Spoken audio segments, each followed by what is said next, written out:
Okay guys. Shush. May mga panahon Shut. na dumarating ang malakas na bagyo. Binabaha ang lugar nila, kaya panawagan nila. Kung magkakataon na tumulong tao, kung hindi yung flood control dito sa ilog namin. Oh! Cut. Ako ay nag-aaral sa Calape National High School.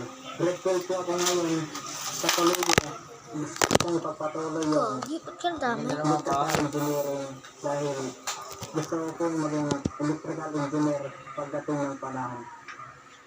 Hindi kalahian sa mismong baryo ay natungtun ko ang mag-asawang Pinsan Tunismo na si Carlito Pabibas at si Ate Elizabeth. Isang balikan na may parinipalay kung tawagin ay kalingayan. Isang nito. Mantayin mo. Bago pa sumabot ang hapon ay umuwi na sila sa kanilang tahanan. Ang nagsasabi ay dumiretso sa isang lugar na ito. Isang nasukal na parte ng tula palahitan. At dito ay nakita ko na may pinapasok isang parting rooftop ng tawagin sa Samar ay Palawan.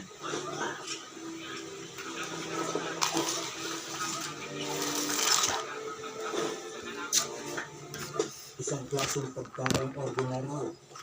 Ang mga taong ordinaryo na Ito po si Mama. Ito ba? Ito si Mama. Padam.